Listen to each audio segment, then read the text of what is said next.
नमस्कार, मेरा नाम है डॉक्टर कविता सिंह प्रभा और आप देख रहे हैं कार्यक्रम एक कहानी दो कविताएं। कविता प्रभा राष्ट्रीय साहित्य समूह के प्रोफाइल पेज पर आप सभी का हृदय से स्वागत करती हूँ। आप सभी मित्रों, प्रबुद्धजन को और देशवासियों को लोहड़ी पर्व की हार्दिक शुभकामनाएं। नववर्ष आपके लिए शुभ हो, आने वाला समय आपके जीवन में खुशियों की सौगात लेकर आए। इसी कामना के साथ आज मैं इस कार्यक्रम की शुरुआत करती हूँ, जिसका नाम है एक कहानी दो कविताएं। और जैसा कि आप जानते हैं कि इस कार्यक्रम में मैं किसी साहित्यकार की एक कहानी और दो कविताएं लेकर आती हूँ। आज भी लेकर आई हूँ और चाहूँगी कि आपकी उपस्थिति पूरे कार्यक्रम में रहे, जिससे कि मुझे भी कहानी सुनाने का आनंद आए और आपको सुनने का। तो आगे बढ़ते हैं। ज़्यादा समय नहीं लूँगी क्योंकि लोहड़ी का पर्व है और आप सभी को अपने परिवारजनों के साथ लोहड़ी का त्यौहार मनाना होगा। तो मैं जल्दी से इस कार्यक्रम की शुरुआत करूँगी।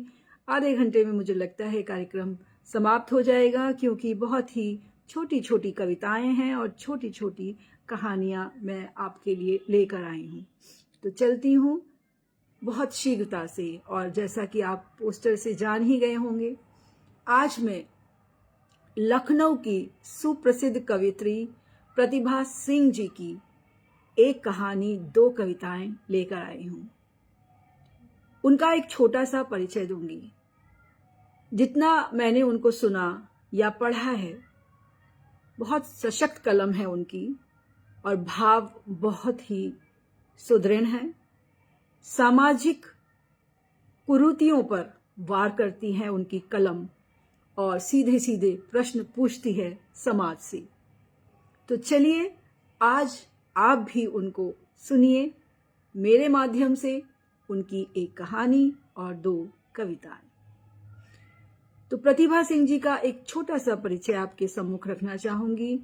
अभी मैं देख रही हूँ जुड़ नहीं पाए हैं, लेकिन कार्यक्रम चलता रहना चाहिए। मुझे पता है आप बाद में देख लेंगे। और सुषमा श्रीवास्तव जी की उपस्थिति हुई है, उनको मैं प्रणाम करती हूँ और लोहड़ी की हार्दिक बधाई देती हूँ। कल मकर संक्रांति है, उसकी भी मैं आप सभी को बहुत बहुत बधाई देती हूँ। तो जैसा कि आप जानते हैं, मैं लखनऊ की प्रतिभा सिंह जी की एक कहानी और दो कविताएं लेकर आई हूँ।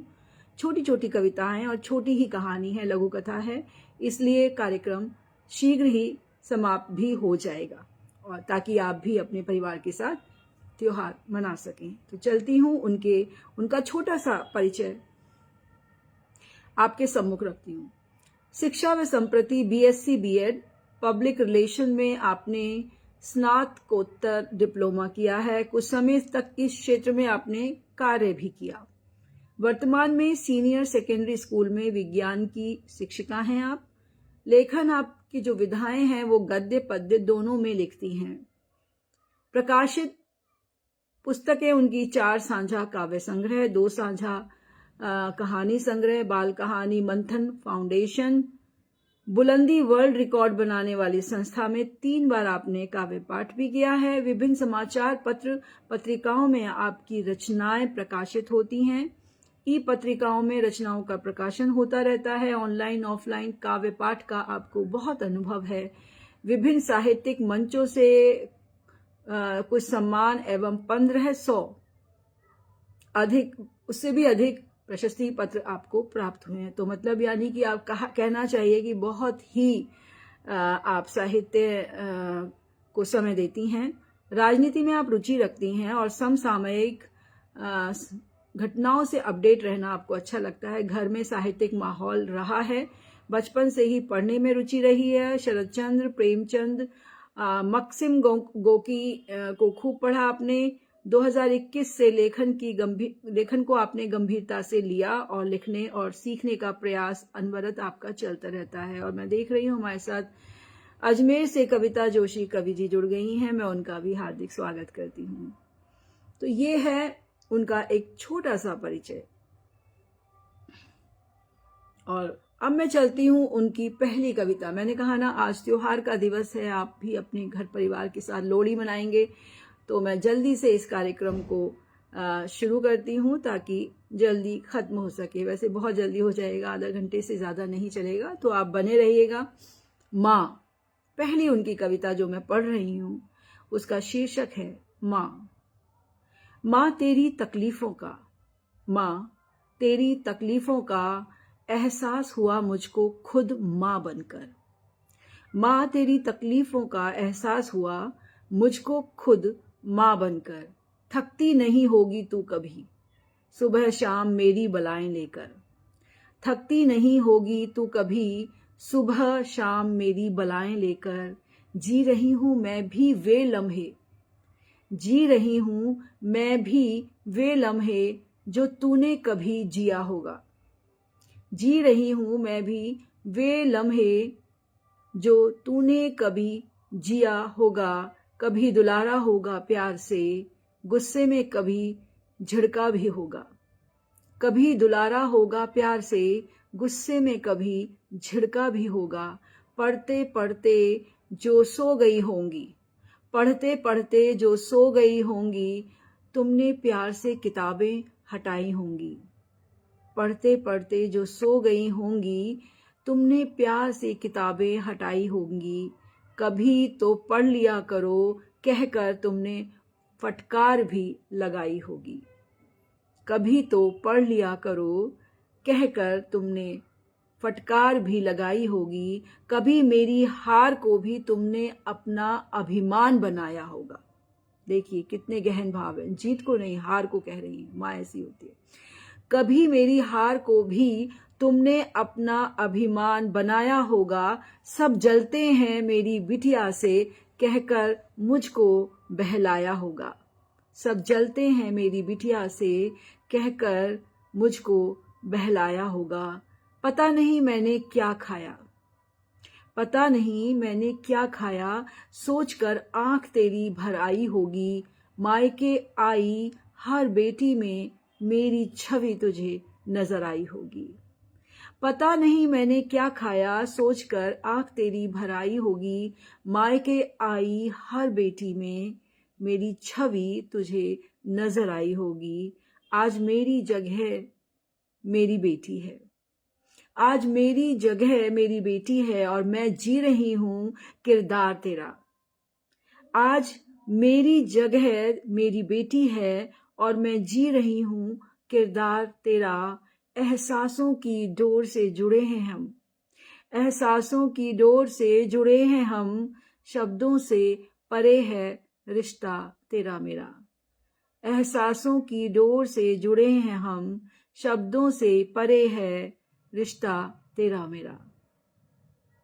तो ये थी एक बहुत ही भावपूर्ण कविता प्रतिभा सिंह जी ने लिखी है और शीर्षक था माँ। मैं देख रही हूँ हमारे साथ मधु खोवाला जी जुड़ गई हैं, नमस्कार। डॉक्टर पुष्पा सिंह जी की उपस्थिति दिखाई दे रही है, उन्हें भी मैं प्रणाम करती हूँ और आप सभी को लोहड़ी और मकर संक्रांति की हार्दिक शुभकामनाएं देती हूँ। तो प्रतिभा सिंह जी बहुत ही दिल से लिखती हैं। उन्होंने अपने इंट्रोडक्शन में भी यही लिखा है कि मैं दिमाग से सोचती हूँ मगर दिल से लिखती हूँ। तो बिल्कुल उन्होंने अपने दिल की जो भाव हैं वो इस कविता में माँ के प्रति हमारे समक्ष रखे। उनको बधाई देती हूँ, बहुत सुंदर लिखती हैं। अब मैं ले चलती हूँ उनकी एक लघु कथा की ओर जिसका नाम है स्पेशल चाइल्ड, और हमने एक लघु कथा संग्रह प्रकाशित किया था, साझा संग्रह, जिसमें उनकी भी 2 कहानियां थी। उसमें से एक मैं पहले पढ़ चुकी हूँ और अब मैं उनकी ये दूसरी कहानी आपके समक्ष रख रही हूँ। बहुत ही भावपूर्ण, भावुक करने वाला उन्होंने इसमें समाज का और भावुक करने वाला माँ का और समाज का जो दोहरा चरित्र है उसको सामने रखा है। राजीव गौतम जी जुड़ गए हैं, मैं उन्हें भी प्रणाम करती हूँ और साथ ही बहुत बहुत बधाई देती हूँ लोहड़ी और मकर संक्रांति की। चलिए तो चलती हूँ स्पेशल चाइल्ड।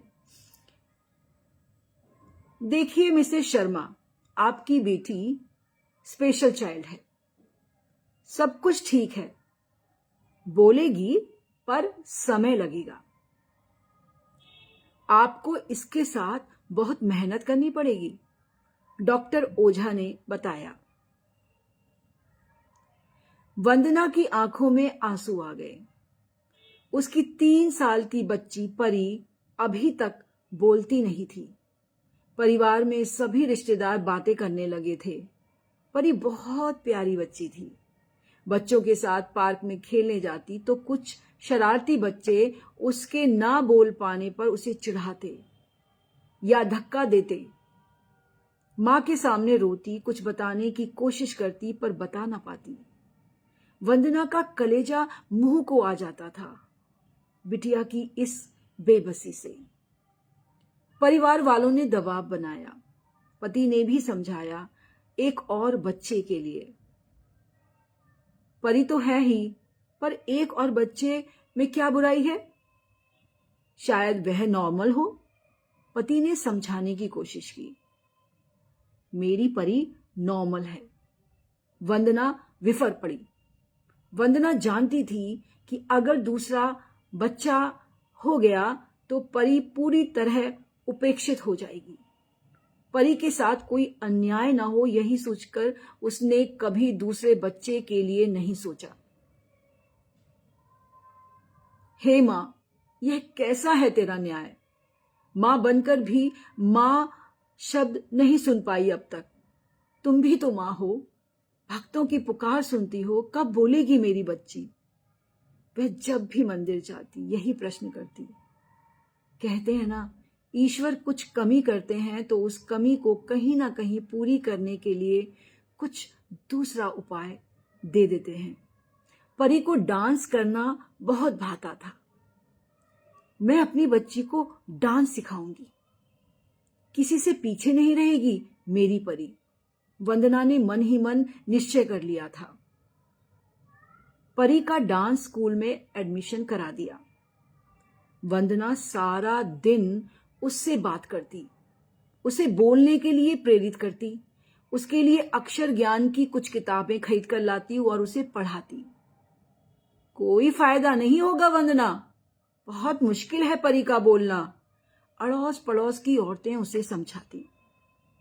वंदना विचलित हो जाती, पर उसने हौसला नहीं छोड़ा। धीरे धीरे वंदना की मेहनत रंग ला रही थी। अब परी बोलने की कोशिश करती। कुछ अस्पष्ट शब्द ही उसके मुंह से निकलते। मम्मा, पानी। परी की आवाज कानों से टकराई। क्या कहा बेटा?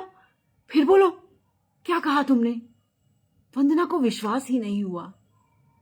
पानी, परी ने फिर कहा।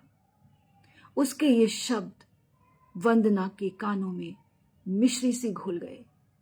अब परी धीरे धीरे बोलने लगी थी। अपनी बात कहने की कोशिश करती, अपनी किताबें पढ़ने लगी और स्कूल भी जाने लगी।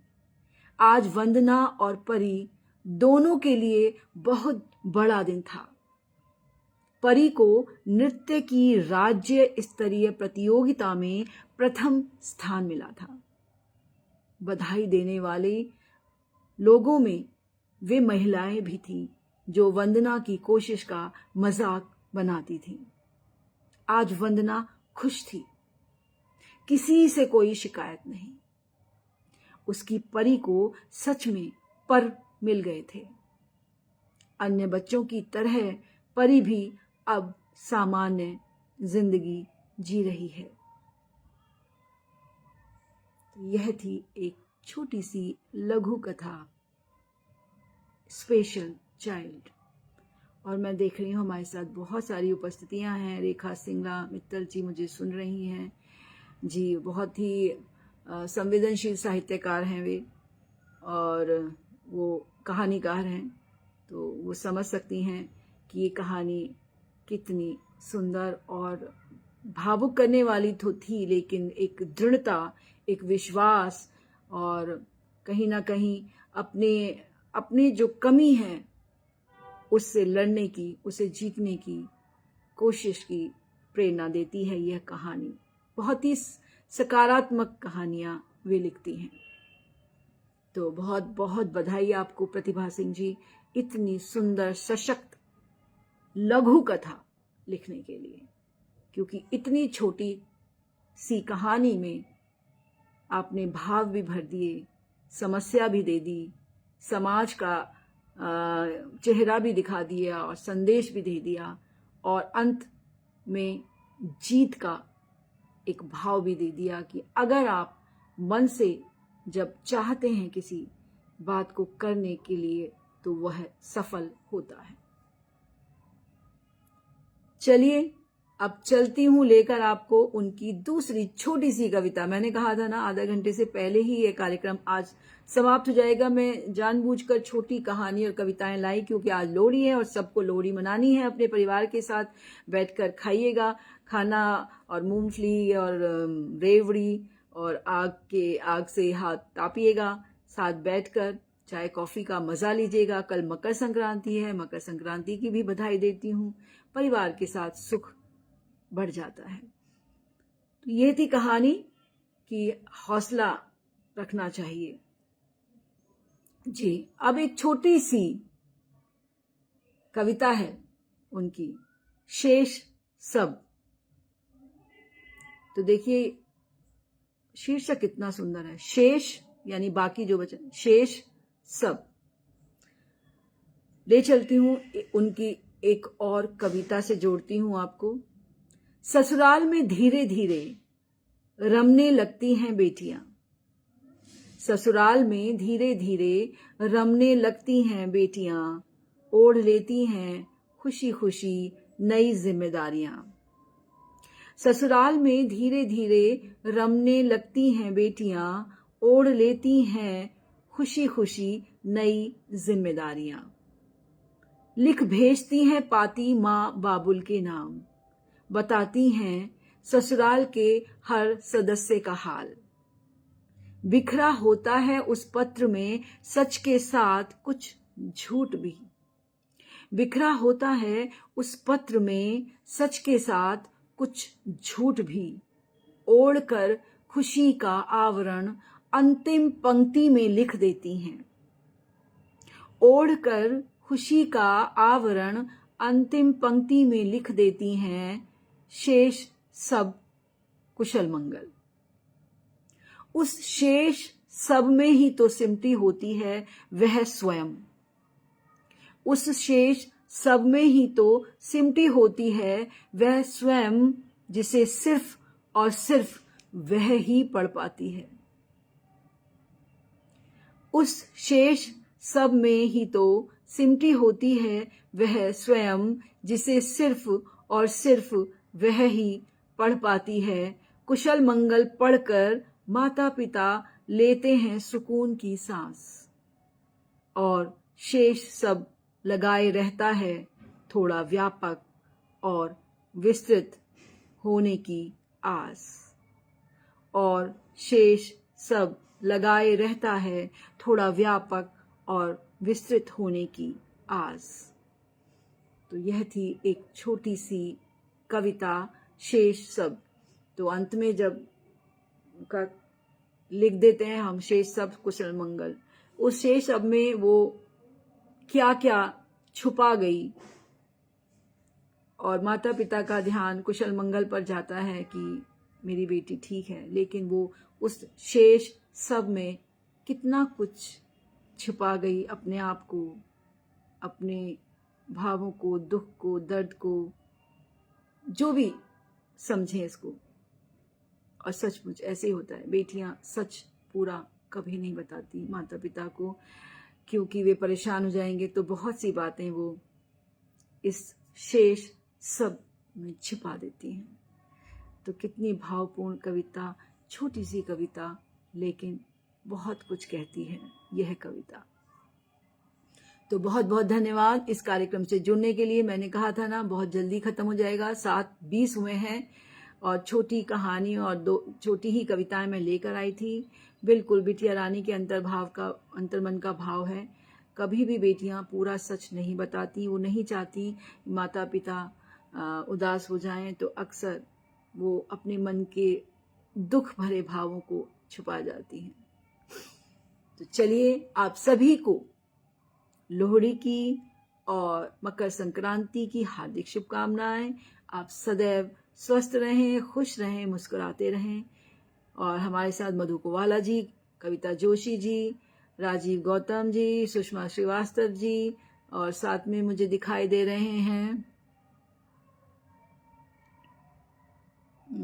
रेखा मित्तल जी भी हैं, और बीच में सुरेश तंवर भी जुड़े हुए थे, उनका भी मैं स्वागत करती हूँ, धन्यवाद करती हूँ। मनचंदा जी जुड़े थे, उनका भी धन्यवाद करती हूँ। पुष्पा सिंह जी जुड़ी हुई थी, उनका भी मैं हृदय से धन्यवाद करती हूँ। और आप सबको बधाई देते हुए, सभी त्योहारों के लिए शुभकामनाएं देते हुए विदा लेती हूँ आज के लिए। फिर मिलूंगी त्रिवेणी में गुरुवार को। धन्यवाद, शुभ रात्रि, जय हिंद, जय भारत।